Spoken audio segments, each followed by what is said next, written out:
Lakeland Currents, your public affairs program for North Central Minnesota. Production funding for Lakeland Currents is made possible by Bemidji Regional Airport, serving the region with daily flights to Minneapolis-St. Paul International Airport. More information available at bemidjiairport.org. Closed captioning for Lakeland Currents is sponsored by Nisswa Tax Service, tax preparation for businesses and individuals. Online at nisswatax.com. Hello again.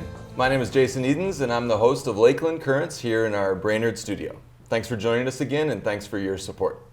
It was about 50 years ago when the term sustainability entered our lexicon in a British book called Blueprint for Survival. What does sustainability mean? Today it's used frequently in the design-build community, in the environmental community, in the public sector. What does it mean to you? What does sustainability mean? Well, here to help us answer that question and many others is Happy Dancing Turtle, an organization that each and every day advances conversations about a sustainable future. And we have with us the Executive Director of Happy Dancing Turtle, Quinn Swanson, and Program Coordinator, Michelle Hofs. Thank you so much for joining us today. I really appreciate it. Thanks for having us, Jay. So I'm really excited to learn about Back to Basics, the event that you've been hosting now for about 14 years. But before we go there, tell me a little bit about Happy Dancing Turtle in general. So one day out of the year, you have the event Back to Basics. What do you do for the other 364 days of the year? Well, it would be lovely if Back to Basics only really took that one day. The one day that you get to see it, that the public gets to see it, is a beautiful, awesome culmination of so much work in advance of that, which is, I think, the nature of many events.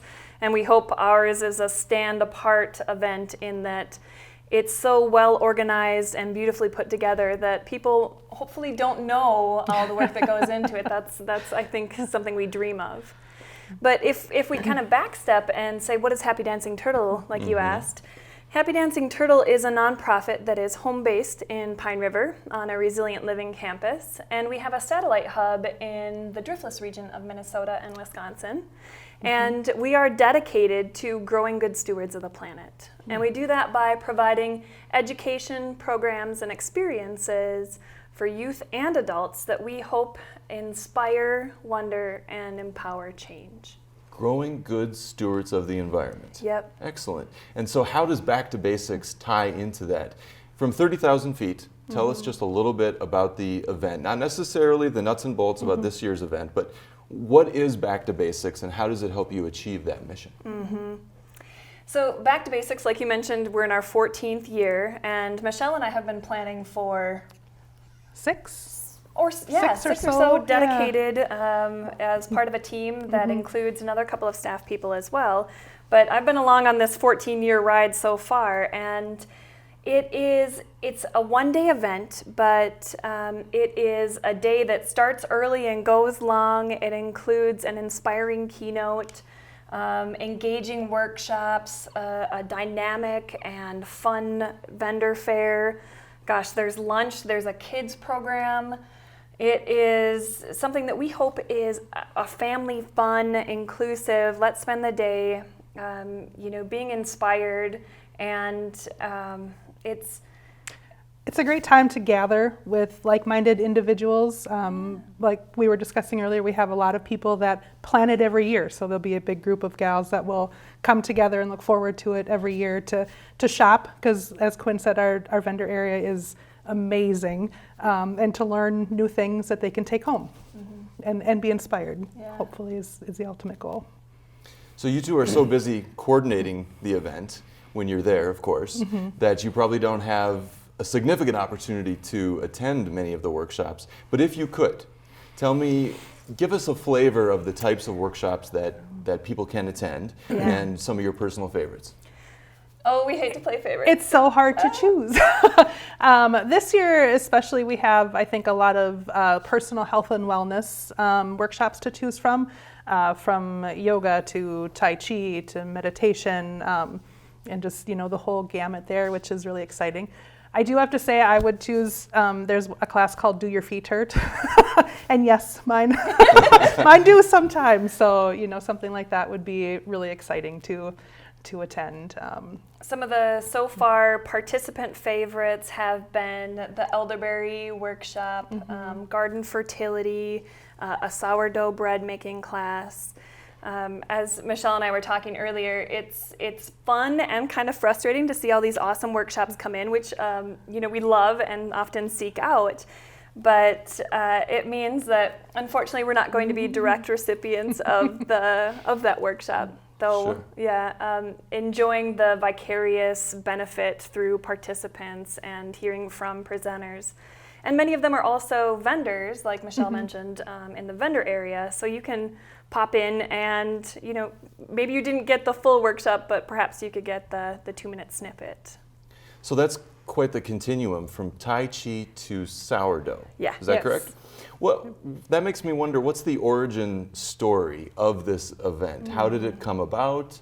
Why has it lasted for 15 years? Tell me a little bit about its history. Yeah. So historically, when we look back, Happy Dancing Turtle in its youth, back in 2006, held what was called the Eco Squared Fair. And it was at the Cass County Fairgrounds, and it was a building that we kind of claimed as our own for that year, a couple years. And there were little breakout workshops, and there were vendors, and there was food.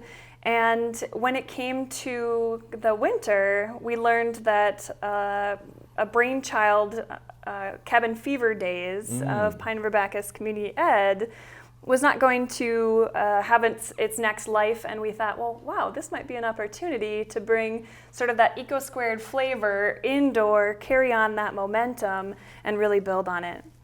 So you're right, it's a vast variety of topics that fall under this broad umbrella of sustainable living. So it might be sourdough, it could be gardening, it might be about your feet or meditating. There's a lot of different workshops. I think this year it's 45 workshops this year. Wow. So just that huge number leads to, of course, there being depth within that. Yeah. So I've had the pleasure of attending almost every year, not quite every year, but almost every year. And if I remember correctly, there are also some classes about clean energy. There Is that are, right? yeah. Thank you for bringing that up. This year we have a gal talking about, a couple of gals talking about different aspects of making changes in your home, as well as the folks from the Rural Renewable Energy Alliance talking about solar.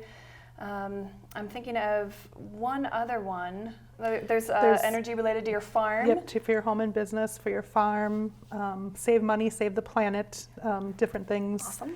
Different things that you can do within your home and your lifestyle to be more energy efficient and save yourself some money Sure. in the long run as well. And while not all these 40 workshops are coming directly to our minds right now as we're speaking, all of them are listed on the website, and Which is happydancingturtle.org. okay. Yep. And previous participants receive every year a brochure in the mail that details all of the workshops as well. So you kind of reconstituted an event that was called Cabin Fever Days.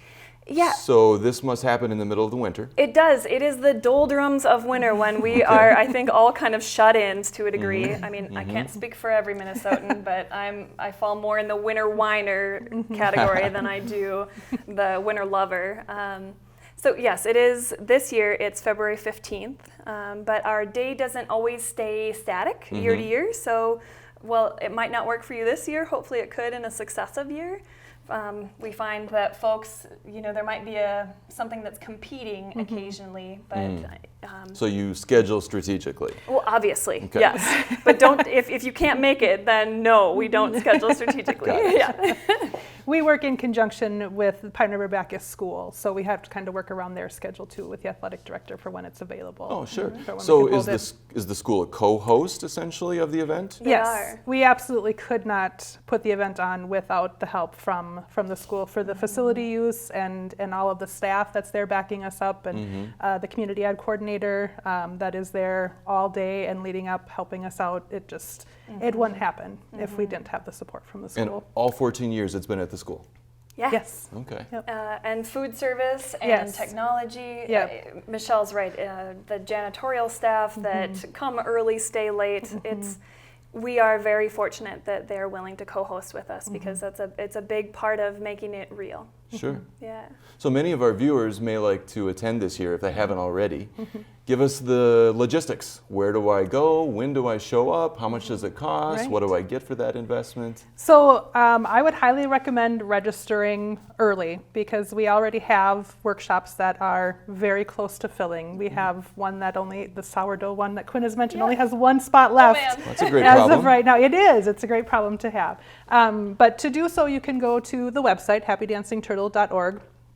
And there are links from our homepage that take you to all the information so you can go through and read all of the class descriptions, choose what you want, and then register and pay online.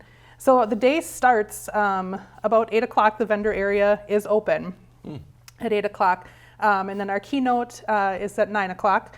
And then after the keynote is done, the workshops start. And there are 5 different workshop times available, as well as lunch. So you have to kind of choose during one of those workshops to take lunch instead, which is a hard choice for a lot of people. But Eat or learn? right, I know. My stomach usually wins on that one. So the vendor area then is open from 8 until 5. So there are breaks in between all the workshops with plenty of time to go in and shop. The kids program runs from 8 to 5 as well. So if you have young kids that you can't leave at home and probably aren't really going to want to sit through workshops with you, they can go down to the kids' room where there are activities planned all day. Such keep them as? busy.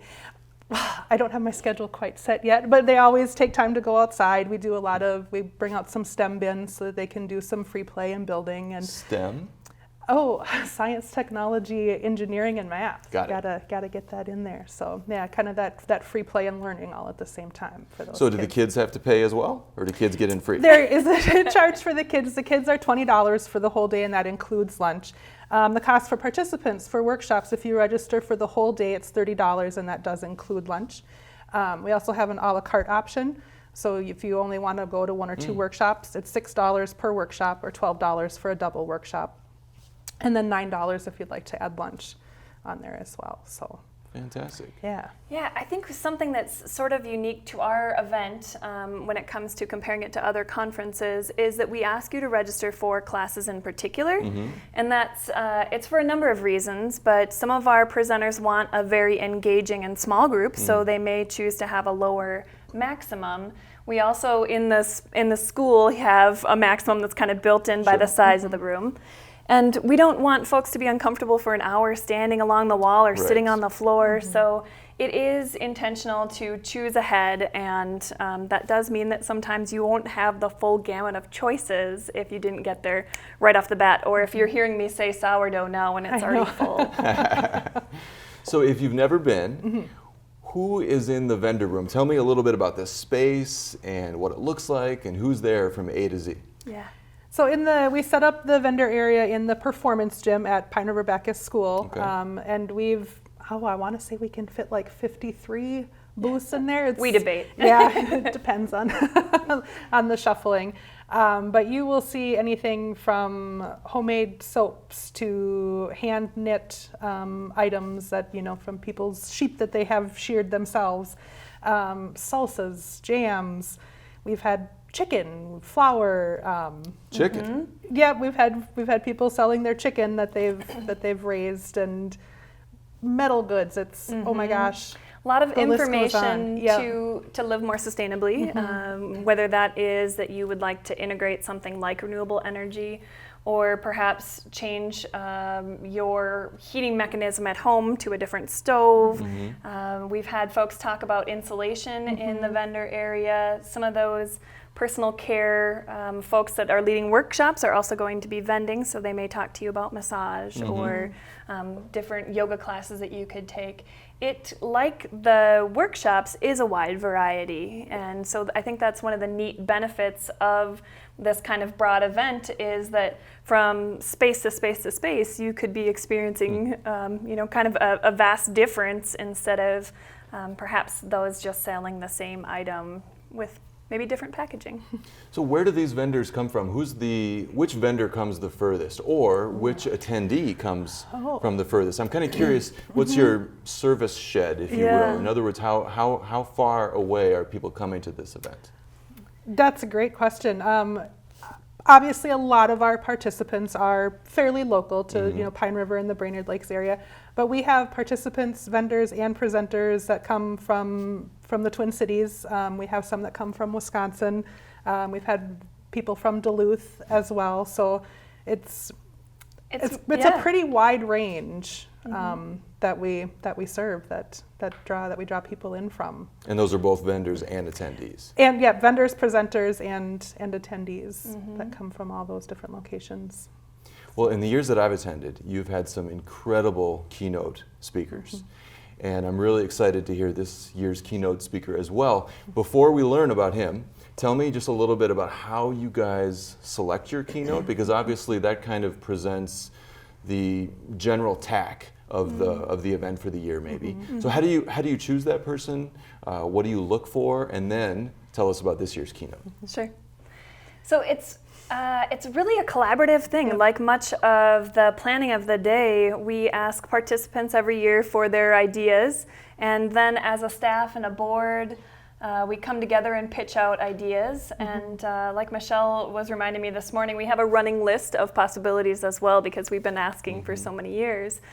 And it I think is kind of it's a blend of things. What seems like the most timely topic, perhaps it's related to some, like say we did food last year. Well, this year we might not do a food topic, or it varies year to year. And we've had some really lovely, captivating folks sharing kind of their passion. And like I said, it has covered food.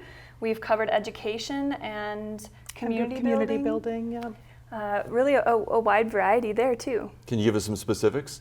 So not year 14, but up until now, who have been some of your keynote speakers? Sure. So we had Tom Hansen from Duluth Grill up in Duluth. One of my favorites. I was going to say, I have to get back up there. Yeah. Tom Fisher from the University of Minnesota before that. We had J. Drake Hamilton. We have climate scientist. Yes, exactly. We had Winona LaDuke. Gosh, those are the standout. We had Katie Smith. She was an early childhood educator that came and talked about pretty much like how to build up that young community and what we can do for them and what they will in turn do for us. Ellen Sandbeck was our first, talking about organic housekeeping. Oh, wow. Yeah. Gosh, I know we're missing a handful in the middle there. Yeah. Well, let's talk about this year's keynote. Yeah, absolutely. Who is it, and what are they talking about, and what are you excited to learn from this individual? This year's keynote is Reginaldo Hazlet Marroquin, and Rehi is a native of Guatemala, where his family farmed, and he farmed as well.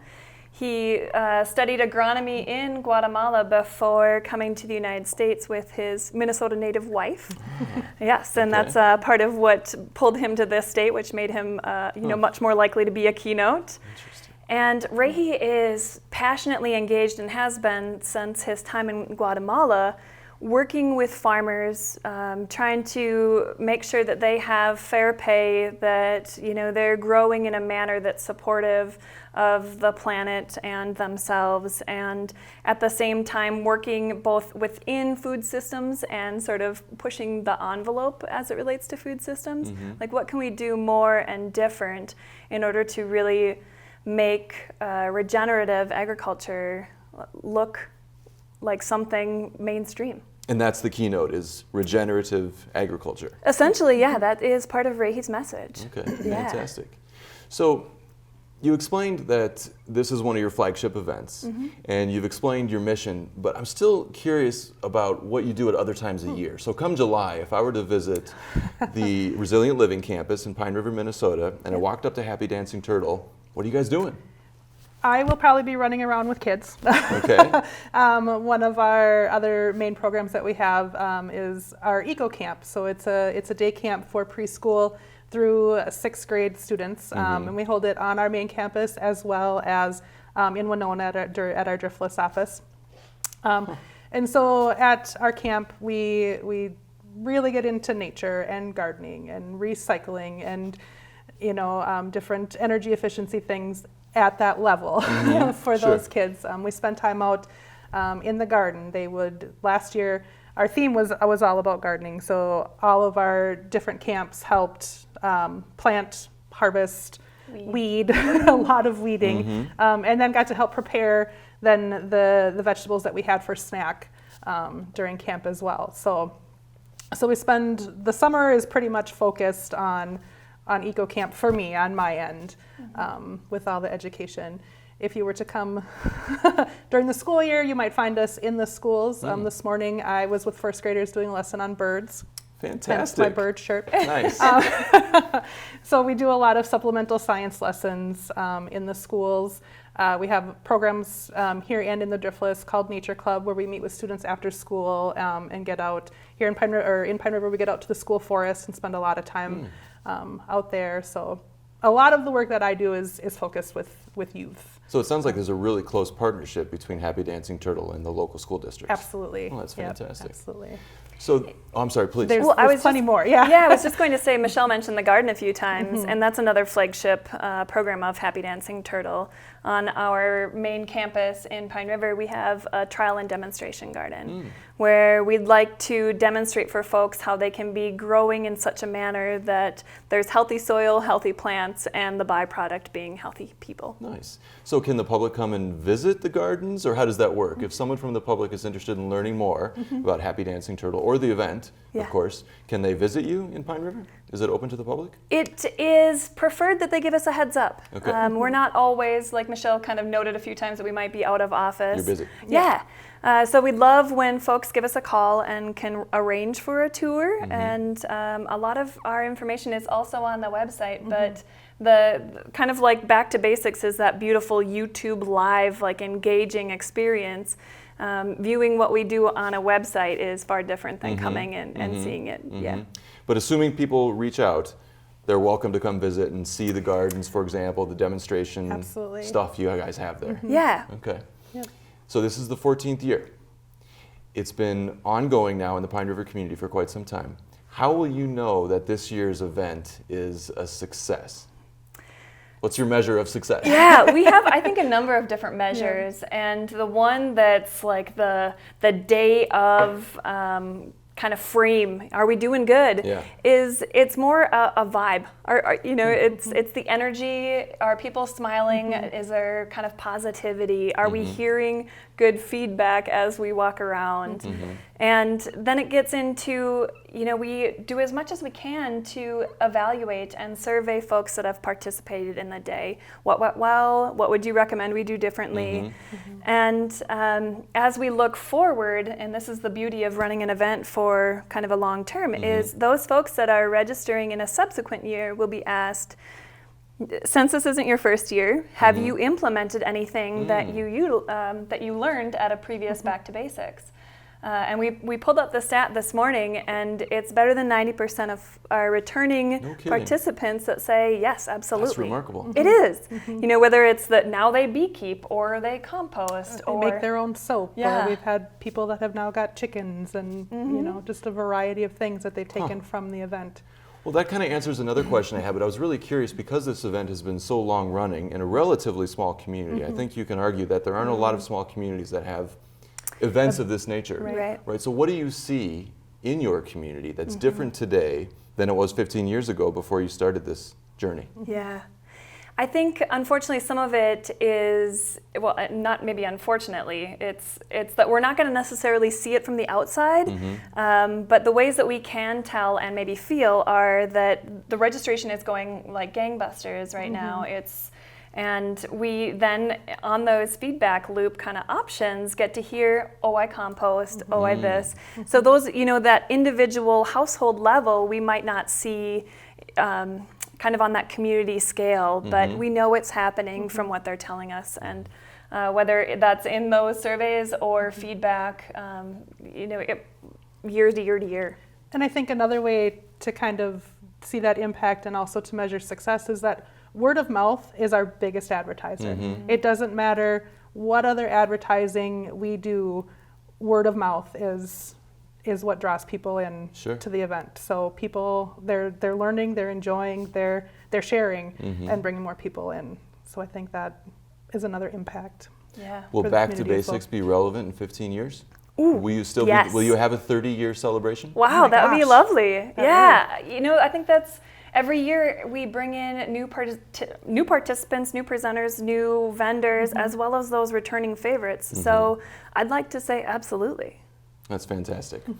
Well, we started the conversation with a reference to sustainability as a term kind of in our shared lexicon. I'm really curious, from Happy Dancing Turtle's perspective, what does that mean? I think that some people use the term relatively loosely, and you also mentioned that you're on the Resilient Living campus of the Hunt Utilities Group.